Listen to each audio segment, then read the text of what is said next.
All right, everybody, welcome to a special Sunday Summerslam reaction edition of Brews and Q's. I am your man, Mr. GQ, I'm your boy, DJ Micah B. and we got a special guest in the building. He calls himself DJ Primetime. He got a whole bunch of other names. One of my flag football teammates, we call him Hongo as well. So also happy birthday to you as well, my brother. Appreciate it, man. Yes, sir. Oh man, so look, let's dive right in, man. Like last night, overall, like what on a 1 to 10 scale, man, what do you rate the pay-per-view as a whole last night? Honestly, for me, bro, I don't know if I'm gonna be reaching with it, but I'm definitely giving it a 10. Okay. I'm giving it a 10 off the fact of it being Triple H's first pay-per-view that I guess he had creative control over. Mhm. And I mean, honestly, this is like a flawless pay-per-view I've seen in a long time. Like it wasn't, one-sided matches, no, bunch of boring matches. I mean, everything, even Logan Paul's match was even good. And I'm just like, that surprised me a lot. Yeah. So for sure. This pay-per-view is definitely a 10. And I can't wait to see what Triple H has in store for the future, dog. Yeah, I gave it a solid 9. My only thing that really I'm gonna say it kind of didn't take away from the show, but the way it started, the whole card was hype.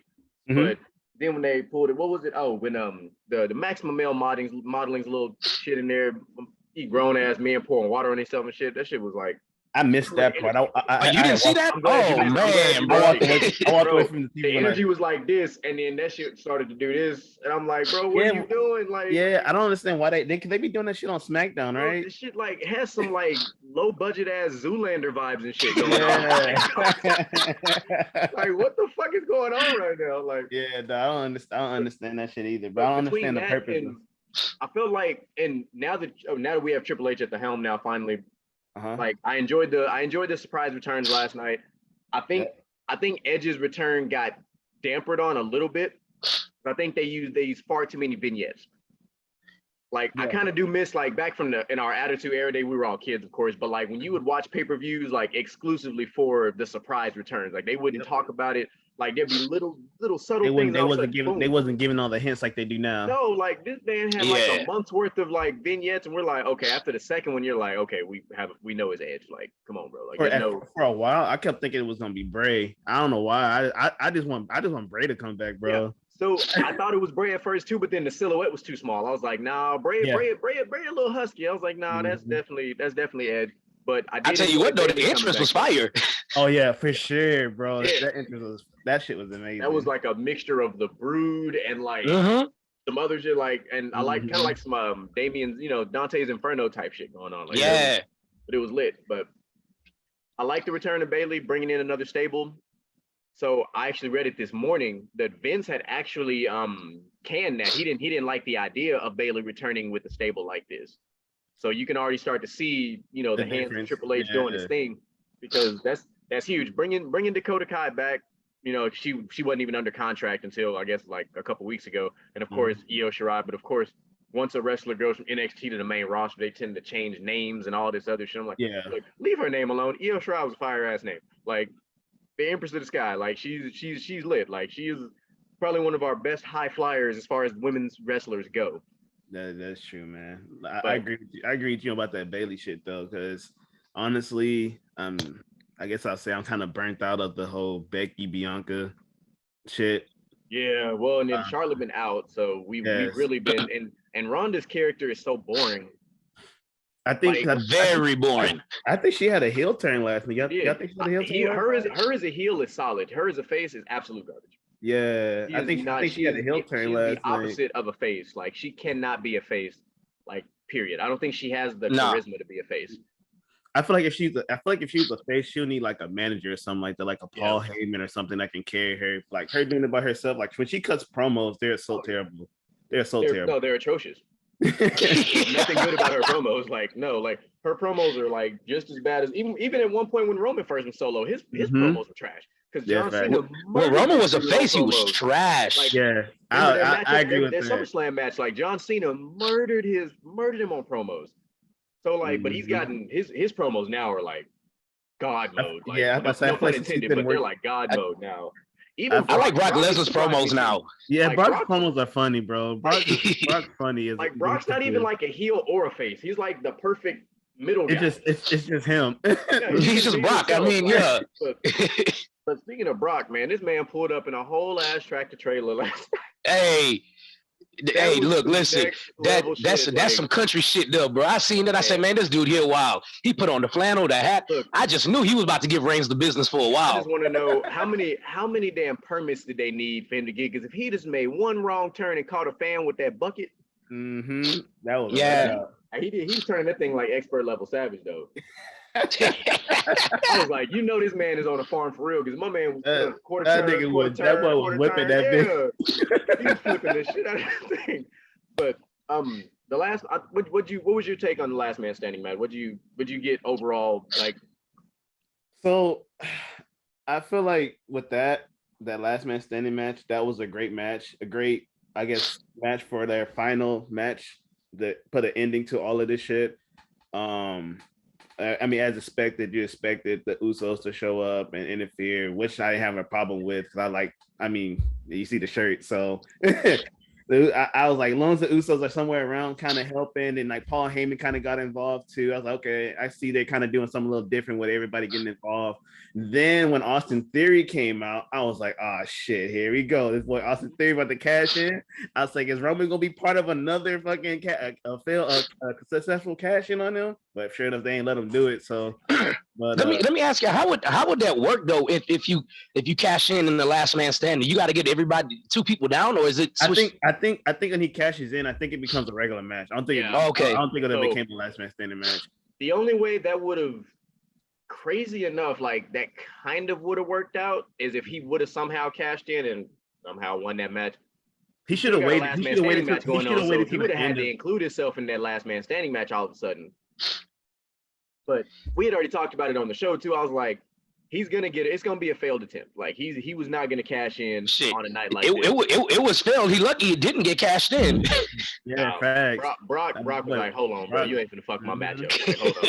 Like, because they both been on the end of that cash and successful cash. So they both like, nah, fuck that, ain't happening again. Yeah, and it's just I don't know how to feel about Theory right now. I feel like they're forcing Theory down our throats right now.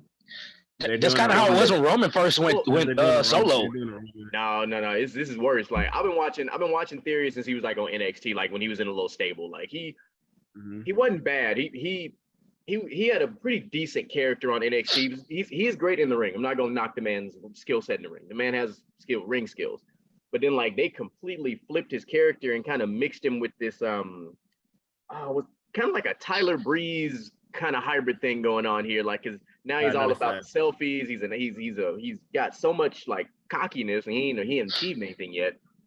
But now at some point, either he's gonna be a world champion or he's gonna be like Baron Corbin and be a 2-time failed cash in type of guy.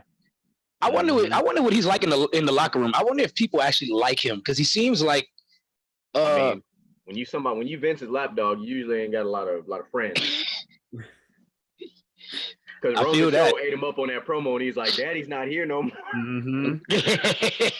That shit felt personal when he said that shit too. Oh. You seen Theory face when he said that? He was like, he was real life mad about that shit. Yeah, he was like, he was low key like, "Hey, bro, you ain't have to talk about me like that." He's like, "We're going to throw hands for real right now." Look, he don't want that smoke of Roman, but Roman probably got him by about 40 pounds. Oh, facts. Like. So from both of you guys, starting with you, Micah, what was your favorite match of the night? Oh man, you this might surprise you because I talked about this on the show. My favorite match was the Logan Paul match. I am not going to lie, that match was freaking insane. Yeah, that was a good match. Yeah. That match I didn't expect it to go that way. Show last night, like that phenomenal forearm was amazing. By the way, it wasn't phenomenal, but it was serviceable because that little push at me. Hey, it looked like he just learned it and still used it though. So what I liked about that match in general is you knew that Logan was a rookie, but he looked extremely polished. Like you could tell he'd been through the Performance Center. He looks better than anything that Dominic Mysterio's put out. Yep. Yes. Like he looked like, and he actually looked. He done cut up a little bit. He done got a little. He didn't look like that. He didn't look like that at WrestleMania. No, he didn't. Like, you could tell this man legit been putting work in, and and kudos to the Miz too. Like, Miz say what we want about the Miz. We talked about our heels before, but he still puts on quality matches. Mm-hmm. I like the Miz. I don't care. I think those two had great ring chemistry. Yeah. I think we do have a future tag match coming down the pipe. So I think an AJ and Logan Paul and Ciampa and Miz is coming up. I'd love it to be on a pay-per-view as opposed to a regular thing, because I think it could be a big match. They probably would put that on the next pay-per-view if they start building off of it. I think for them, because I was texting one of my coaches last night. You met him before, Coach Simple. So we're big WWE fans, just like all of us. And I was like, I think with Logan Paul specifically, I think they have their new Shane O'Mac. Oh, for sure. That frog splash was a thing of beauty, bro. Already first match do the frog. I'm like, bro, this man already doing frog splashes. But that blew my mind. I was nervous for the whole time, because if you notice when he jumped, he was doing this the whole time. He never went this way. He was going down. I was like, bro, if he missed the table somehow. But everything else was spot on. And I think he's that type of athlete where I think they can put him in all kinds of ridiculous matches, and he's gonna do something big with it. So I think they may have found their new younger Shane O'Mac for future moves. And surprisingly enough, he's, as far as like your, I hate to use this word, but like celebrity turned wrestlers, like he shocked me. Yeah, he looked a whole lot better from what he did at WrestleMania, though. Yeah, he didn't look terrible at WrestleMania. He just looked unpolished. He looked unpolished. Like, he didn't have enough time at the Performance Center like he does now. So I'm curious how long WWE is going to wait until they start to try to put him into like, one of the mid-card title pictures, because I feel like he's probably going to put on a show at the Rumble. I imagine he's going to be in the Rumble, and he's probably going to put on a pretty damn good match. So, and I'm curious. He'll probably get a shot at Intercontinental. Yeah, I want to see how long they carry this Miz feud too. Because Miz ain't got nothing else going on right now anyway. So no, he ain't doing shit. No. So, and I don't know what they're doing with Ciampa yet. which I feel like they're kind of, now that Triple H is at the helm, I think they'll fix that, because Ciampa has been downright disrespected at the main roster level. Because on NXT, that was the guy. Like, Ciampa was the guy on NXT, and like he comes over, I'm like, all right, cool. Ciampa's gonna make a big push. No, he just been he just been in the background. Yeah, he got treated the same like Oscar got treated like poo when she came up. Like, they immediately made sure she lost her little undefeatedness to Charlotte. I'm like, bro, like, waste of talent. They did the same thing to Keith Lee too. They ruined Keith Lee when he came up to the main. I'm like, bro, these guys were like staples on NXT. Like, the fans know these cats, especially I don't know how much NXT you watch, Mike. I'm sure you watch a good amount of it. I don't watch a lot of NXT either. I do, because there's another potential Bloodline member down there too. The Uso's younger brother is on there. He's actually. Oh, I didn't know that. Yeah, he's solid. I seen him too. He's hella talented. He's a little bit smaller than Jimmy and Jay, but he is athletic as shit. Yeah, that freaking family owns WWE, bro. My man he rocking the the Chris Brown blonde hair thing going on, but he's got. Yeah, he's got some in-ring talent though, and I like Lil Steiner too, man. Lil Steiner is that dude is a monster too. He's nice too. I like him too. Like, I think Braun. I think by next year Braun will be a main roster staple. I don't think they're gonna keep. He's got too much heat to be on NXT for as long as like a Ciampa was. Like, he's this that. Like, even when they brought Ziggler down for like that little bit, I was like, okay, he still was, continuing to go up. But let me see. Here's another one. That's a good one. What this tag match? Hey, special appearance. Special appearance. Oh, what up? There you go. So I actually genuinely thought the Street Profits was gonna pull it off last night, because I'm like, you can't keep building them up with this much hype and energy for them to lose. It's like their second time losing at a major pay-per-view to the Usos like this. Like, you're starting to take away from this. This is arguably one of it's easily probably the second best tag team, right behind the Usos. And it's like, even if you go back, and me and Mike had already talked about this, like, this is our modern day Edge and Christian and Hardy Boys. Yeah, but there wasn't a lot of times where they was like, the Hardy Boys, like, they weren't winning every single match. Like, you gotta kind of let them go, back and forth. But eventually, probably Yeah, I think what's our next pay-per-view now? Is it it's the Clash at the Castle? Yeah, that shit with we'll cross that bridge when we get to it. They need to stop. I don't understand the name. I don't understand the name. It's one of the biggest pay-per-views on the UK side of town from the NXT UK side. Oh, okay. They're making it into more of a main roster type of thing. So okay. We'll see how it goes. I was wondering where this shit came from. I'm like, just pull pay-per-views out their ass. Yeah, but you already know what the main event's gonna be. You know, we got Roman versus Drew McIntyre again, and somebody they got to get the title off of Roman Reigns at least for a little bit, dude. They got to, bro. I think they're gonna let that man cross over 1,000 days. Bro, he ain't losing that title to the next WrestleMania, bro. He ain't losing to WrestleMania. I'm telling you, he gonna have that title for at least 1,000 days, bro. He already at 700 today. I called it when he beat Brock at WrestleMania. When I went to WrestleMania and watched him beat Brock, I said he ain't losing until next WrestleMania, bro. Like they gonna ride this coat till all the way to next WrestleMania. And don't get me wrong, look, you gotta. How far back do you have to go to think about when somebody was this hot? Like The Rock? I don't know who the hell. Not like this. Not an individual. Like he is the only one generating this much heat.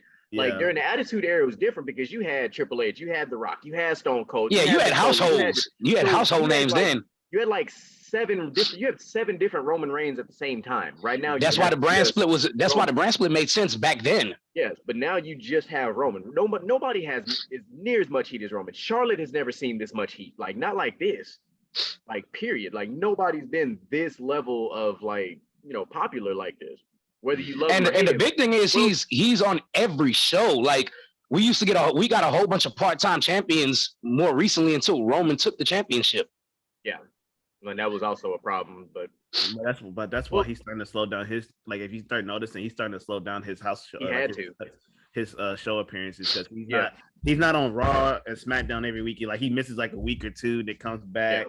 Be on both shows the same week. So he was on a talk show Monday. And I learned that he has 5 kids. Yeah.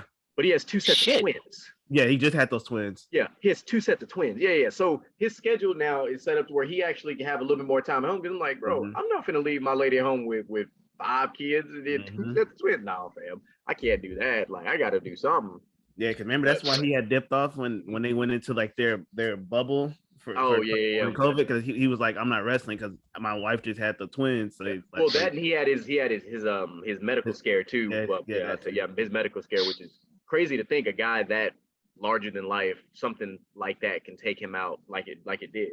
That's some serious stuff. But it's scary, bro. Thankful that he's back. But what y'all think about that little spot with Riddle and Rollins?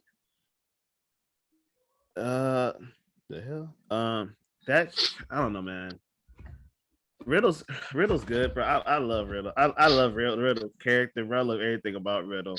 But I'm not understanding the direction they're going with it. I guess because I thought what they was going to do with Riddle was kind of just keep going with Riddle Roman feud the whole time. But then it's kind of like they steered off of that shit. Now it's like Riddle and Seth. I'm like, where the fuck did that come from?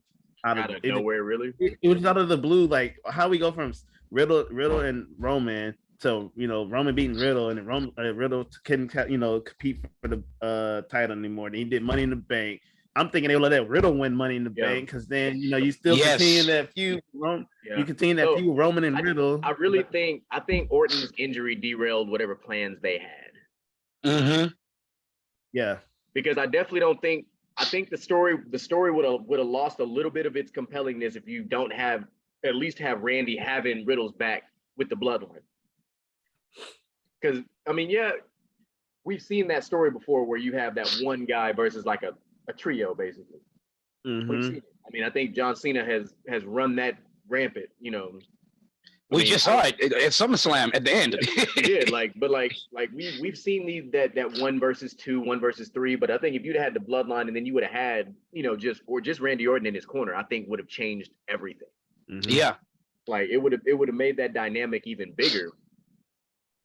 And who knows? They could have, if they really would have went crazy with it, they could have just just for the sake of argument, just threw Edge in there every now and again just to have a little 3-on-3, just a little backup. But I don't know what they're gonna do with Edge now. With this whole new persona slash kind of like I have no idea what's gonna happen with him next. It's probably gonna be him versus Judgment Day or some stupid ass shit. Yeah, but some dumb shit. Help. And I mean, but like, and I don't think the Mysterios are enough.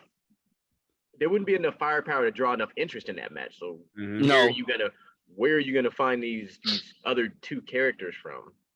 Dominic is not drawing any kind of attention like they would hope he would have. Because he's not good. Yeah. He's not good. I said that the other day. I said he tries too hard to be like Ray and Eddie, but like, bro, like you're not building yourself. Like you're not building yourself for your own career. You're following behind your dad and Eddie Guerrero's career. Well, and he also has he has a very awkward build. Yeah, like that is true. He's not a powerhouse. He's not a cruiserweight. What the fuck? He's like in between. Like at least like when you look at Ricochet, he's like Ricochet, a light heavy, bro. That's really what it is. He's like a light heavy. Yeah, like it is like most of these guys you can look at and you can kind of have an idea of where they yeah. Fit. Dominic has no fit. He's just there. He still actually looks like a kid in the ring still. Let's just call it what it is. He genuinely still looks like a young kid. Like I remember seeing him as a little kid, during the Attitude Era, and I'm like, bro, this when he had the blonde hair and the I thought this kid was gonna be the truth, bro. I really did. I thought he was going to be the truth, and it has not panned out. You got Ray, Eddie, and Chavo mentoring you, dog. You should have came in as that guy, bro. Yeah, but you should have came in like everything but. I think part of his problem is all he knows is Ray, Chavo, and Eddie. He has not found his identity. And until you find your identity, you're faking until you make it, dude, and it's not working. If he could have pulled skills from all three of them, we have a lights out wrestler. Yeah. Yeah. Like, because he could have easily came in and been a nice heel, using some of them tactics from Eddie Guerrero, using some of them little half-ass things that Chavo used to do. The eye pokes and the the things of that sort, and then just use the overall athleticism to Ray. I mean, we know what Rey Mysterio did. He changed the game for little guys. Like without Ray, you don't have guys like your Ricochets. Like before he left, you don't have your Buddy Murphys. Like you don't have your Evan Bourne style guys. Like you don't have those high flyers. I mean, hell, Ray was a cruiserweight that won the heavyweight champion. You know what I'm saying? That's ridiculous. But remember we talked about that but you remember Ray had to put some girth on weight. He had to when he did that. He had to because when that match between him and Batista, he'd have got ragdolled. He would have got murdered. Yeah, he would have got straight ragdolled if he didn't put a little bit of, but he went and got cut the hell up. Like he was like, nah, that shit. Yeah. Like he looked like when I seen him, he looked like one of the little homies we used to get out the machine. Oh my God. Like I was waiting on this man to just put on some Chuck Cheese and shit, like, cause he just looked like dude you don't want to walk past because he'll fuck you up. Like Baby Joker from Friday After Next. Yeah. Like that's just how he looked. And then, but let's see. That was the one. I think personally, and I just could be it's just the way it looked. I think Judgment Day's their days are numbered. Like I think taking Edge away from them fucked it up. Completely. It's similar to what they did with that with the other group that didn't last very long. One of our more recent stables that they had Mace and all them, whatever them cats' names are. Oh, you talking about that group that was it Mufasa Lila? Yeah. Like, see how fast they just like I forgot about that. I forgot about that. Well, because I feel like WWE is still trying to find like that group that was like the Nexus. And we haven't. You won't. I don't think you can. No, you can't. Like not a group that has more than 3 people. Like the Nexus will go down as arguably one of the best like factions like that we've ever seen. Like even though the Nexus was taking people out, man. None of them are wrestling at all right now. They're all gone. Yeah, but I remember that group. That whole everybody was wrestling anymore. Wasn't Daniel Bryan in that group? No. Yes. It wasn't. Was he in there? He may have been in there. I think he was. I think I saw something about him being in that shit or something like that. I think he was in there for a little bit, but I know, of course, Ryback was in there for a little bit. You had who's the ringleader? He's on NXT now. Wade Barrett. Yeah. Wade Barrett. You had David Otunga, the damn attorney / wrestler. Stop it. No, for real, he's actually a lawyer. I know. Is it? I'm just saying. Isn't David? Wasn't David Otunga Jennifer Hudson's husband? They was married. And then they tried to play that. Then they tried to use that's why I was like, man, stop. Then they tried to use that lawyer storyline, have a man looking like a swole ass Carlton Banks on TV, bro. Man, I was like, come on, stop dog. it, bro. Y'all let John Cena single-handedly take your whole group out. Bruh. Hey, but that was probably some of the best TV we had seen in a while to that point. Yeah. John Cena versus Nexus was like that. So let's see. Moving forward, I don't know. How about the Bianca? Next. Huh? Oh, I was talking about. Oh, but no. No, say what y'all thought about the Bianca Becky fight? I thought it was a great match to open the pay-per-view. I think that was like the perfect energy to start the pay-per-view with. And I'm glad they didn't try to use last year's angle with the whole 26 seconds. Like, because if Bianca would have beat her in 26 seconds, the show would have went downhill. Yeah. They had a legitimate good match. Now, from what I read this morning too, so Becky wasn't supposed to get hurt like she got hurt. But if you look at when Bianca had dropped her, instead of falling on her back, she fell straight on that shoulder. So that slightly changed. Now, I don't think it changed the outcome, but it altered the way the match was going. Then all of a sudden, Bianca's arm got hurt because Becky was targeting that thing. But I like the action in that match, though. I think with your top tier women, the matches are getting better.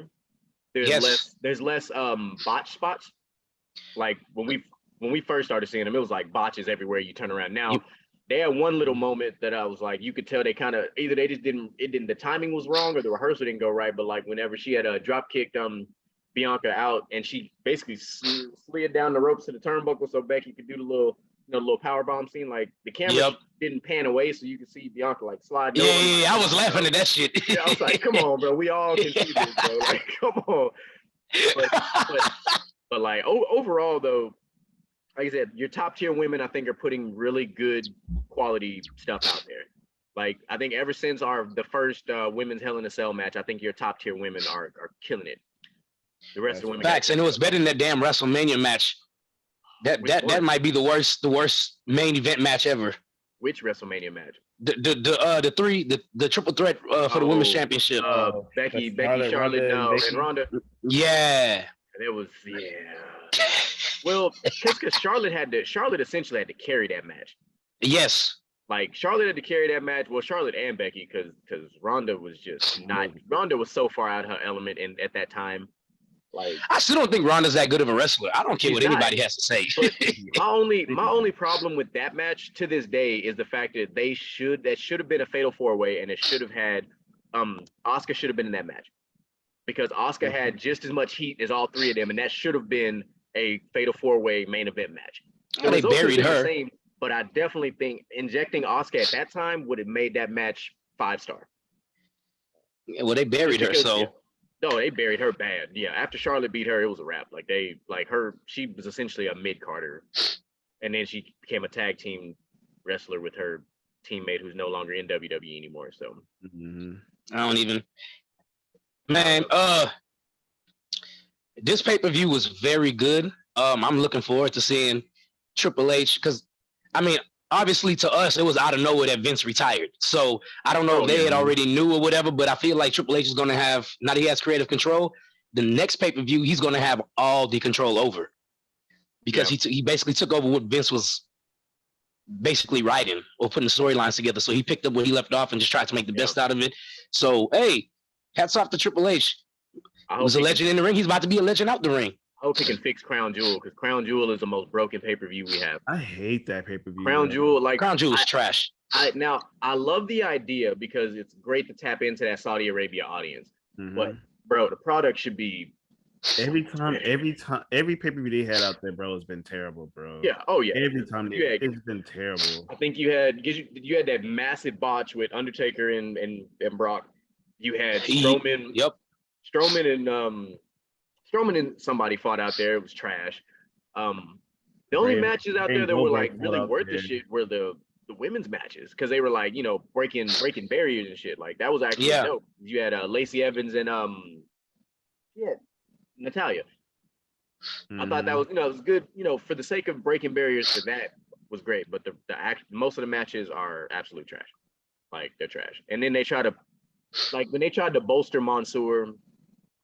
now they've ruined Mansoor. Now Mansoor is a fucking model or whatever it is that he's doing now. Like they just that pay-per-view needs. I think it needs to go away, but it's not. I understand the international business side of it, but that pay-per-view is trash. So we'll see what this Clash of the Castle is going to be like. Do you think it's because the wrestlers already don't want to travel?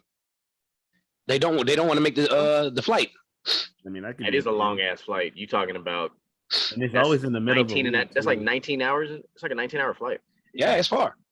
And you got to change planes probably twice. So yeah, no, that's just from my own experience traveling to the other side of the world a couple times. You usually change planes at least twice, so that shit would get annoying. And you got to go through customs twice. That would suck. 3 times. Oh, 3 times. Yeah, that because you got to remember to get on the plane first, and then to get off and exchange, get on the second plane. Then that's 3 times. 3 separate times. Like that shit sucks, bro. Yeah. When I went to Trinidad and we got off and I checked in, it was a long line. Man, just to get in out of the airport took about 4 hours. I was so mad. 4 hours. Because by the time I got out there, hell no, I'd had to go get a drink. Yeah, the problem was it was like 4 flights to Trinidad came in all at the same time because it was during the summer. So like 4 flights came in. I walk up, I was like, man, this is whatever. It ain't gonna be that long. You know what I'm saying, man, bro? Everybody on this damn plane had to go through customs. I was hoping they had some kind of Trinidad citizens or something. Nah, dog. No. Hey, I'm telling you, all y'all shit there was trash. Mm-hmm. So we got about looks like 5 minutes left in the show. Hung, I'm gonna push this one to you. What do you think's coming down the pipe tomorrow night, Monday Night Raw? What are you predicting? What are you seeing? Shit. For sure, we're gonna see, I guess, the start of whatever this Bailey shit they got going on. They probably gonna start the whole Bailey Bianca feud. Maybe Becky might be involved. Maybe, I don't know, some kind of way. But based on how that match ended, I think Becky might be kind of tied in. Maybe she might fight the other 2 chicks like Dakota Kai or whoever they try to get her to fight. Roman's probably gonna be there for sure, you know, talking his shit. Even though he needed help. Hey, man. We know. Yeah, shit. And I guess shit, the rest of them, maybe Logan Paul gets up there, probably do his thing, probably talk some shit, maybe try to get another match with the Miz or something like that might start brewing up, like you said. Yeah. I won't be surprised if he fights Ciampa Monday. That too. Or if AJ and Ciampa decide to fight, which is probably that. But I think with Becky's face turn, I think the man is coming back. No, I hope so, man. I don't like this Becky.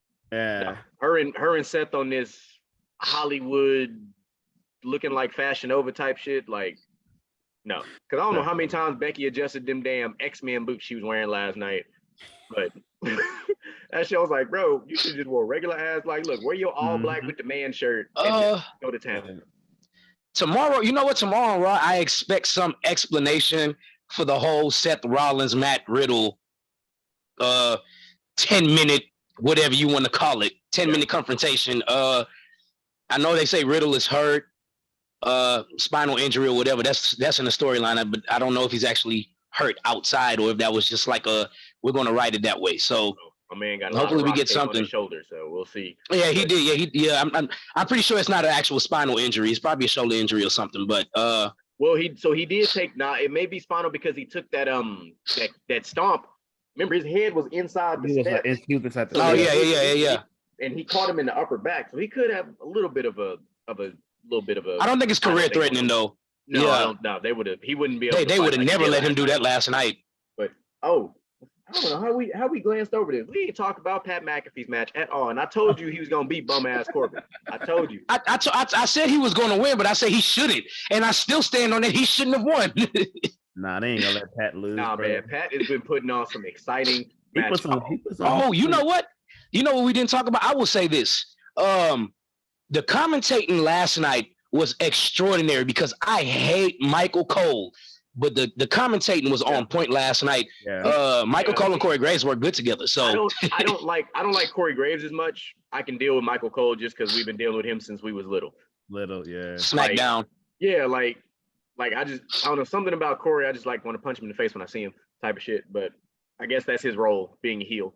Mm-hmm. So they've also talked potentially about, because I'm sure y'all have seen the article where they talked about the Corey Graves has been cleared for in-ring stuff. That they I didn't know that. That's what's up. So his next match might actually be him and Pat McAfee. It should be, especially when he was commentating last night. Kind of leaning towards that. Yeah, you saw that. You saw that little shit at the end. Yeah, Pat hit him with the DX. He hit him with the. Yeah, I was like, damn, they might. I was like, man, if Corey gets cleared from the wrestle, I could see a match between these two. That wouldn't be bad. When you get a chance, though, Micah, hop on YouTube and look at Corey Graves back in NXT. He wasn't bad. He wasn't bad. I've seen him wrestle. But he was on that list of guys with severe like neck injury type, Kurt Angle, Ed, like that's. I promise you, I just turned on the TV one day and this random ass guy just pops on. I'm like, who the hell is he? So Corey Graves has been around for a while, but he's on top of comments. He also has a podcast. He actually does. It's called Outside the Ropes, I believe is what it's called. It's on Spotify. Yeah. And of course, he's married to Carmella via controversy because he did cheat on his prior spouse before him and Carmella got together. But yeah, it's a lot of shit to go. I'll be reading shit. But yeah, so that was great. I like that. I was glad we was able to put this together on a Sunday. Joseph, I know you watching, so I'm just gonna tell you right now, you a hoe because you should have been on the panel too. But I guess we'll give you a break till the next one. But birthday man, appreciate having you on today. Yes, sir. As we continue to do more and more of these WWE reaction style shows, I'm definitely gonna keep you in the loop because I want to bring you on. Cam, I got to get you on one of these. We're going to get you a front-facing phone to work, bro. Don't you worry. We're going to get you squared away, my guy. Whoa, what? I'll tell you about it in a minute, bro. Don't even worry about it. But, hey, ladies and gentlemen, this has been Brews and Q's on a special Sunday WWE reaction show. I am Mr. GQ. I'm DJ Micah B. DJ Primetime. All right, and we out.